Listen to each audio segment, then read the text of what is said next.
Hello everyone and welcome back to the channel. Last episode, in fact last 2 episode अगर आपने देखा है तो आपको पता होगा मैं और पापा निकले हुए हैं India to China road trip के लिए। तो आज है day 2 of the road trip और ये रहा पीछे मेरा पूरा लाइनअप। ये 4 गाड़ियाँ जा रहे हैं चाइना। अभी टाइम हो रहा है सुबह के 8:45 और हम लोग हैं कोर्टियट बाई मैरियट इन गोरखपुर।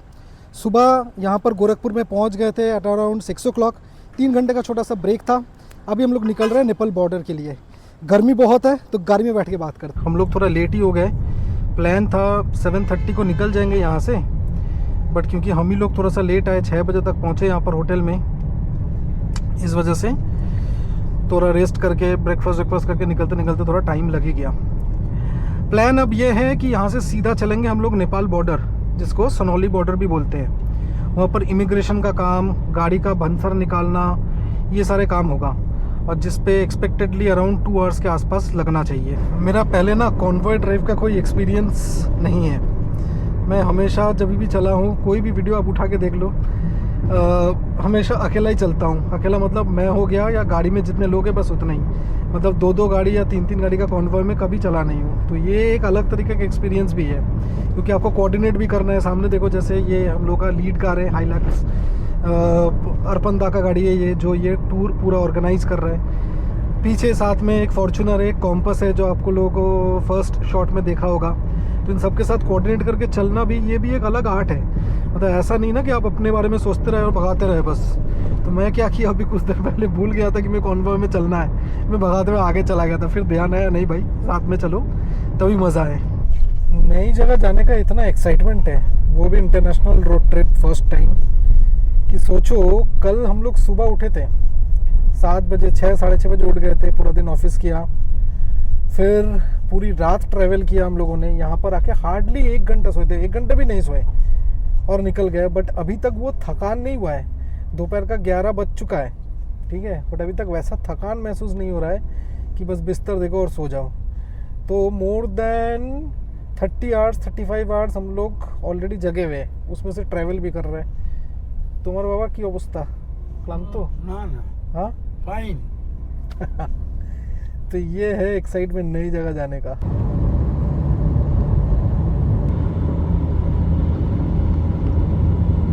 हाँ, गोरखपुर से सनौली तक का जो रास्ता है ना, रोड कंडीशन ठीक ठाक है। मतलब ऐसा नहीं कह सकते कि बहुत ज़्यादा ख़राब है, हल्का फुल्का डाइवर्जन है। वो इस वजह से क्योंकि रोड कंस्ट्रक्शन का और एक्सपेंशन का काम चल रहा है। सो ऐसा धूल मिट्टी वाला रोड ना, अभी हम लोगों का एक प्रैक्टिस सेशन है नेपाल में जो ख़राब रास्ता मिलने वाला है उसका। ये देखो, हम लोग ऑलमोस्ट नेपाल बॉर्डर पहुंचने वाले हैं। 5-6 किलोमीटर रह गया और कितने सारे ट्रक्स खड़े हैं। देखो लेफ़्ट साइड में, ये राइट साइड में भी है। ये सारे एंट्री करेगा नेपाल के अंदर। इसी वजह से ट्रैफिक लगता है मेन बॉर्डर एरिया में जाके, क्योंकि सारे ट्रक्स का एक करके चेकिंग होता है, डॉक्यूमेंटेशन का चेकिंग होता है, क्या सामान कैरी करे सब चेकिंग होता है। इसी वजह से हम लोगों का जो गाइड साहब है वो कह रहे थे कि एटलीस्ट 2 आवर्स अब लेके चलो, जो बॉर्डर पे लगने वाला है इमिग्रेशन का स्टैंप है, वो पासपोर्ट में स्टैंपिंग वैम्पिंग वो सब करने में। तो ये रहा इंडियन इमिग्रेशन सनौली बॉर्डर पे। यहाँ पर हम लोगों को पासपोर्ट में स्टैंपिंग वगैरह करवाना पड़ेगा। तो लेस देन 5 मिनट लगा इन पासपोर्ट में स्टैंपिंग करने के लिए। अब गाड़ी का चेकिंग होगा, उसके बाद फिर नेपाल साइड में फिर से पासपोर्ट में स्टैंपिंग कराना पड़ेगा। गाड़ी का चेकिंग के साथ साथ भंसर भी बनाना है। So bhansar is specifically a document which is like a visa for your car. तो इंडियन नंबर, इंडियन रजिस्टर्ड गाड़ी अगर नेपाल में चलाना है तो उसके लिए ये भंसर वाला डॉक्यूमेंट बनता है। और ये देखो, ये हम लोग इंडिया वाले साइड पे आ गए हैं। सो इंडिया का बॉर्डर ये रहा, ये भी खाली ही पड़ा हुआ है। So finally crossing the Indian border and getting inside Nepal. फिर देखो फीलिंग तो अलग है, क्योंकि अपनी गाड़ी लेके घुसना, so this is a different feeling all together. यहाँ पर तो सिर्फ आईडी चेक किया गया, हम लोगों ने पासपोर्ट दिखा दिया तो बोला कि ठीक है जाओ, जाने दिया। मैंने एयरटेल का अपने लिए और पापा के लिए, दोनों के लिए रोमिंग एक्टिवेट करवा लिया था, इंटरनेशनल रोमिंग। ये कौन सा गाड़ी है देखो, पता नहीं कौन सा ब्रांड है ये, मैं तो फर्स्ट टाइम देख रहा हूँ। ये टेस्ला भी नहीं है, रेनो भी नहीं है, पता नहीं कौन सा है। तो मेरे पीछे है नेपाल इमिग्रेशन ऑफिस। नेपाल का भी इमिग्रेशन का ठप्पा लग चुका है पासपोर्ट पे।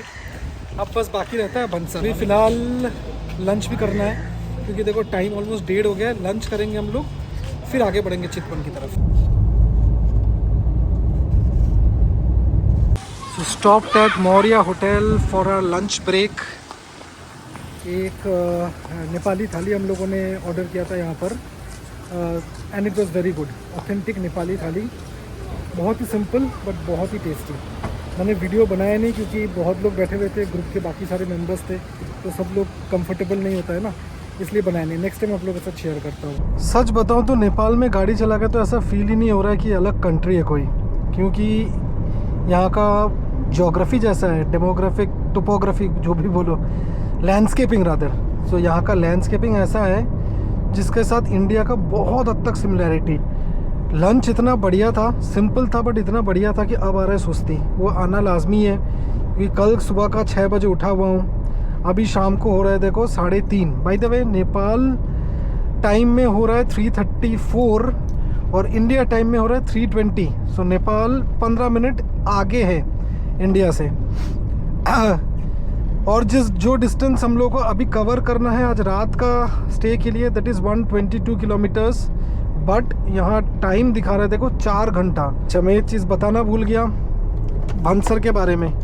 सो भनसर जो डॉक्यूमेंट है वो कुछ ऐसा दिखता है, और हम लोगों को चार्जेस आया भनसर का 9000 नेपाली रुपीज़। ठीक है, 9000 Nepali rupees is equal to around 5700 Indian currency में। ठीक है, और ये हम लोगों को, जैसे हम लोग गाड़ी में आरसी कैरी करते हैं इंडिया में, वैसे इस चीज़ को कैरी करना पड़ेगा नेपाल में जब तक हम लोग हैं तब तक। अगर ये गाड़ी में नहीं रहा, पुलिस वाले ने पकड़ लिया, तो भाई लंबा चालान काटेगा, गाड़ी भी इम्पाउंड हो सकता है। तो इसको मैंने संभाल के रख लिया जैसे अपना पासपोर्ट को। तो नेपाल के ऑफ रोडिंग में आपका स्वागत है भाई। बहुत दिन बाद इतना ख़राब रास्ता मैंने देखा है। मतलब पीछे मुझे लगता है 5-6 किलोमीटर से ऐसा ही रोड का सिचुएशन है, ऐसा ही रोड का हाल है। जितना धूल मिट्टी है उतना ही अनड्यूलेशन है। मतलब सीधा रोड तो है ही नहीं, आप सीधा जा ही नहीं सकते, इतने बड़े बड़े गड्ढे हैं कि गाड़ी सीधा जाएगा ही नहीं। आप सामने देखो, सामने वाले गाड़ी को देखो, आपको समझ में आ जाएगा। इसी वजह से टाइम इतना ज़्यादा दिखा रहा है। अभी भी 3.5 घंटे जो दिखा रहा है ना, ओनली 96 किलोमीटर्स के लिए, वो रीज़न उसका यही है। धूल का हालत देखो और खुद ही डिसाइड करो रोड कितना ख़राब हो सकता है। आगे कुछ भी नहीं दिख रहा है, इतनी धूल है। ऐसे रोड पे सिर्फ एक ही गाड़ी सक्सेसफुल हो सकता है, वो है लॉर्ड ऑल्टो, जिसमें खोने डरने का, मतलब टूटने का, गिरने का कुछ डर नहीं। फर्स्ट गियर दो तो आओ, भगाते रहो। बाकी सारे गाड़ी देखो, रोड देखो क्या हालत है रोड का, देखो यहाँ तो ट्रक भी फेल हो जाएगा। खैर हम लोग का कॉन्वॉय में जो हाइलक्स है, जो फॉर्च्यूनर है और ये जीप कंपास 4x4 है, वो लोग ऑब्वियसली बेटर परफॉर्म कर रहे हैं मेरे से, क्योंकि ट्रैक्शन और पावर और इंजन कॉन्फ़िगरेशन मेरे से बेहतर है। तो वो लोग थोड़ा सा आगे निकल गया है।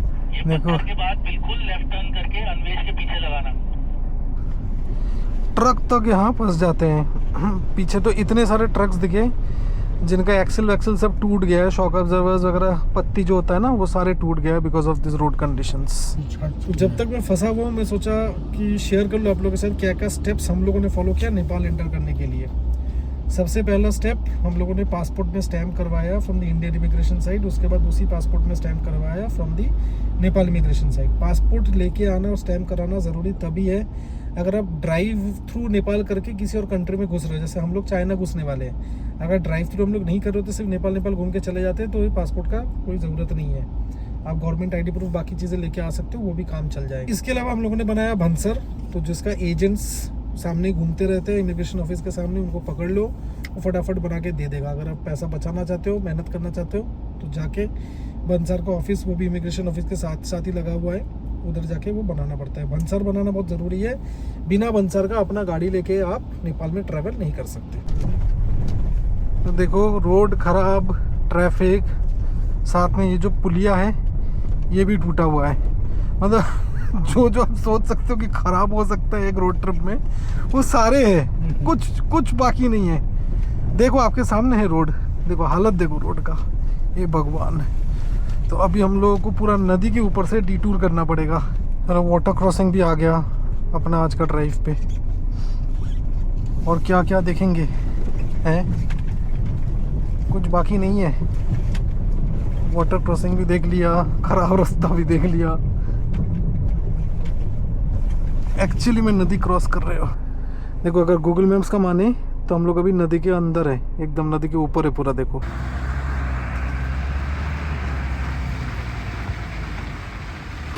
देखो हाइलक्स होने का फ़ायदा देखो, रोड तो इधर वैसे भी नहीं है, बट ये देखो कहाँ आ गए, पूरा खेत के अंदर।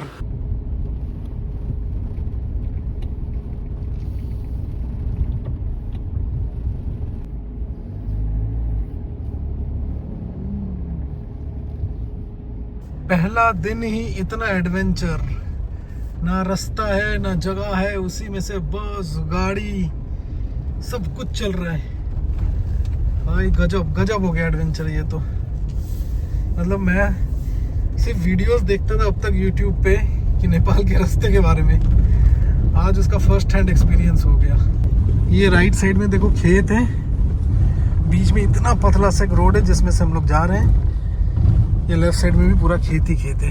तो भाई अचानक से बढ़िया रोड आ चुका है, एकदम नया कंस्ट्रक्शन हुआ है लग रहा है। देख रहे हो लेफ्ट साइड में कंस्ट्रक्शन अभी भी चल रहा है, बट ये जिस हिस्से में हम लोग चल रहे हैं ये पूरा नया नया लेट डाउन एकदम है। अब मज़ा आएगा चलाने। अब जो चला के आए हैं लास्ट 2 घंटा 2.5 घंटा, उसके बाद ऐसा रोड मिल जाए तो जन्नत है।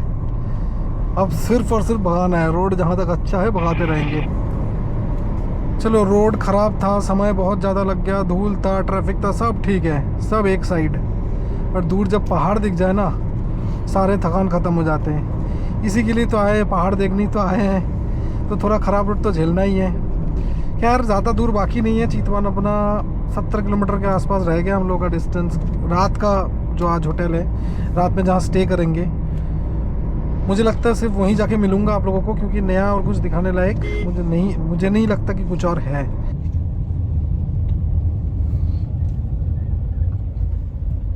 तो दोस्तों काफ़ी सारा स्ट्रगल के बाद और एडवेंचर के बाद फाइनली हम पहुंच चुके हैं चितवन में अपना नाइट स्टे के लिए।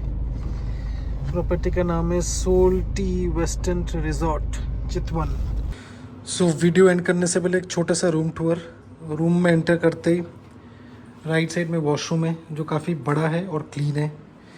एक काफ़ी बड़ा सा बेडरूम है जो जिसमें 2 सिंगल बेड्स लगे हुए हैं, और बाहर की तरफ एक डिसेंट साइज़ का बैल्कनी भी है। अब अगर आप लोगों को ये देख के थोड़ा सा अलग लग रहा हो या अटपटा सा लग रहा हो, तो इस वजह से क्योंकि इसमें मैं फिट कर देता हूँ Insta360 Go 3S, जो नया कैमरा खरीदा है वो POV शॉट्स के लिए। ड्राइव को अगर समराइज़ करें तो कल शाम को हम लोग 7 बजे निकले थे गुड़गांव से, आज 8:30 बजे पहुँचे हैं Chitwan after driving for around 26-27 hours और 1024 किलोमीटर्स। तो काफ़ी थके हुए, इसलिए इस वीडियो को करता हूँ यहीं पर एंड। कल सुबह निकलना है हम लोग को 8 बजे चितवन फॉरेस्ट का सफारी के लिए। मिलते हैं उस वीडियो में, बाय बाय।